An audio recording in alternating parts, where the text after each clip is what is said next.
Assalamualaikum warahmatullahi wabarakatuh. Bismillahirrahmanirrahim.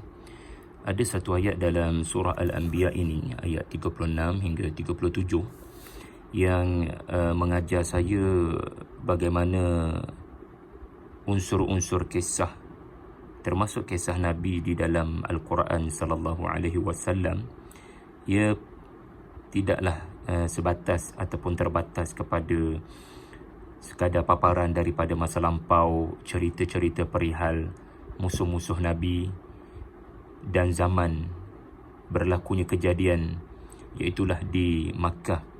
Ini kerana kalau kita perhatikan elok-elok, a'udzubillahi minasyaitanirrajim, wa idza ra'aka alladhina kafaru in yattakhidunaka illa huzwa ahadha alladhi yadhkuru alihatakum wahum bidzikrir rahmani hum kafirun. Dan apabila orang-orang kafir itu melihat engkau Muhammad sallallahu alaihi wasallam, mereka hanya menjadikan engkau sebagai bahan ejekan. Mereka mengatakan, adakah ini orang yang mencela Tuhan-Tuhan kalian? Padahal mereka lah orang yang engkar mengingat Allah yang Maha Pemurah. Kemudian kita tengok ayat 37.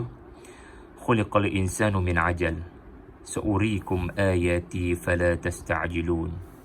Manusia diciptakan bersifat tergesa-gesa. Kelak akan aku perlihatkan kepadamu tanda-tanda kekuasaanku, maka janganlah kamu meminta aku menyegerakannya. Dalam proses kita tadabbur Quran, sangatlah penting kita mengetahui tentang hubung kait antara ayat. Antaranya adalah kaitan ayat 37 dengan ayat 36. Ini adalah ilmu yang memerlukan kepada ilmu munasabah. Ada beberapa rujukan yang wajar kita baca untuk membantu kita tadabbur. Antara tadabbur ayat 36 dan 37 adalah ayat 36, kalau kita baca sepintas lalu, ia kelihatan berlaku pada zaman Nabi 1400 tahun yang lepas di bumi Makkah. Nabi telah dijadikan bahan ejekan oleh orang-orang kafir. Tetapi pada ayat 37, Allah Subhanahu wa taala yang menciptakan orang-orang kafir. Allah Ta'ala maha mengetahui apa punca orang-orang kafir jadi begitu. Allah Ta'ala merakamkan ucapan mereka ini di dalam Al-Quran, dan Al-Quran ini sifatnya kekal sampai hari kiamat. Ini menunjukkan mesej ayat 36 ini bukan sekadar menceritakan tentang perihal orang-orang kafir yang sudah mati, tetapi juga ditujukan kepada yang masih hidup, iaitulah kita. Maka tadabbur ayat 36 berdasarkan ayat 37 adalah kita perlu bertanya, adakah kita mempunyai sikap seperti orang-orang kafir ini? Iaitulah mempunyai penyakit ajal, yang juga membentuk perkataan isti'jal. Apakah yang dimaksudkan sebagai ajal? Kata Muhammad Al-Amin Asy-Syanqiti rahimahullah, ia adalah lawan khilafut ta'anni wa tathabbut. Dia adalah lawan kepada sikap bertenang, mengambil masa sebelum menyatakan sebarang pendirian.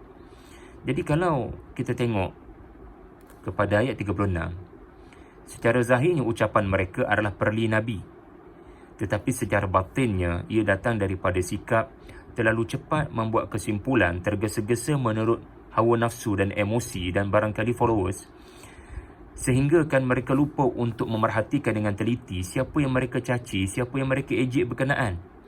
Seharusnya sikap yang diambil adalah bertenang.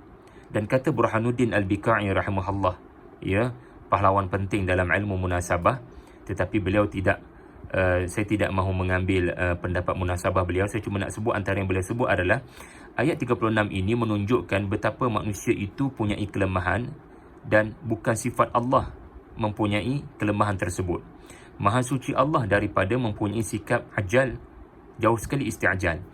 Iaitulah Allah Ta'ala bukan seperti makhluk di mana dalam keputusan-keputusan Allah adalah keputusan-keputusan yang berlandaskan kepada tergesa-gesa, tidak berfikir panjang, tidak consider all factors. Lalu keputusan yang terhasil barangkali keputusan yang tidak matang, tidak rasional. Na'udzubillah. Tetapi manusia sebaliknya punya sifat ini. Khuliqal insanu min ajal, menunjukkan manusia dengan sikap ajal, sikap tergesa-gesa, seperti tidak boleh dipisahkan. Sama seperti manusia dengan syahwat, tidak boleh dipisahkan. Tetapi ini bukan alasan untuk manusia mengatakan mereka pernah melakukan dosa kerana sifat ajal ini. Mereka tak boleh bagi alasan. Tetapi sebagaimana syahwat, mereka mesti mengawal. Jadi sifat dominan manusia adalah ajal, tetapi manusia diuji Allah dengan sikap ini. Maka pengajaran dan ibrahnya adalah, pertama sekali, kisah-kisah Quran tidak terbatas hanya kepada orang kafir, dan janganlah sikap kita pembaca Al-Quran, ya, sikit-sikit ayat tu pada orang kafir, bukan kepada kita. Ya, Allah Ta'ala jadikan penghubung ataupun rumusan ataupun real problem daripada presented problem ayat 36 ini adalah penyakit hati yang boleh berpindah daripada orang-orang dahulu kepada kita. Ya, barangkali penyakit orang-orang terdahulu boleh ada pada kita, di mana kita suka buat kesimpulan, ya, hingga kesimpulan kita buat tidak matang, negatif kepada seseorang. Ya, ini cerita tentang orang kafir kepada Nabi, membuat kesimpulan yang salah kepada Nabi, mengatakan Nabi ini sebagai orang yang tidak selayaknya menjadi Nabi. Tapi dalam kehidupan kita, kita pernah tak ada sikap seperti itu, menghukum seseorang dengan tidak adil. Ya, orang-orang kafir, ya, dalam ayat ini mereka mencabar Nabi untuk mensegerakan datangkan azab. Sedangkan kalau mereka meneliti apa yang Nabi cakap, kalau mereka tidak, ya, cepat untuk celupar mulut mencabar Nabi mendatangkan azab, mereka mengambil pendirian untuk meneliti dan menalaah setiap apa yang Nabi katakan. Sebab Nabi bila bercakap tentang azab, Nabi tidak hanya terus bercakap tentang azab. Di sana ada dalil-dalil tentang ketuhanan, tentang adanya pentadbiran alam daripada kuasa yang Maha Esa. Jadi kenapa mereka mendengar secara selektif?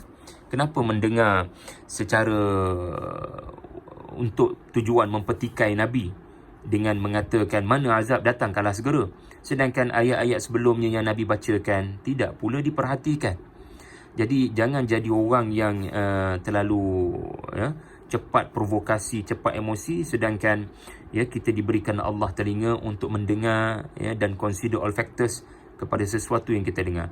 Menariknya juga ada disebut oleh Al-Allamah As-Sa'di rahimahullah, ayat ini bukan hanya tuju kepada orang kafir, ayat ini juga ditujukan kepada orang beriman, kerana orang beriman bila melihat orang kafir perangai seperti ini, mereka juga isti'jal. Mereka juga berkata, ya Allah, musnahkanlah mereka dengan segera, musnahkan orang kafir dengan segera. Tetapi Nabi dididik Allah untuk tidak bersikap begitu. Nabi dididik Allah dengan sikap ta'anni wa tathabbut, iaitulah barangkali mereka melakukan dalam keadaan jahil, dan siapa tahu bila sampai kepada mereka ilmu, mereka akan menjadi Muslim, bertaubat dan meninggalkan karakter-karakter seperti ini. Jadi jangan kita pula orang mukmin cepat membuat kesimpulan.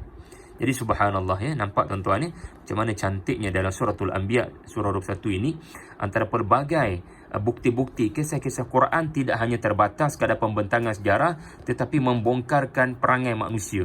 Orang yang kaji cerita-cerita Quran seharusnya membawanya kepada suka nak mengkaji manusia, saintis dalam bidang kemanusiaan, human sciences, human scientist, ya, wallahu a'lam.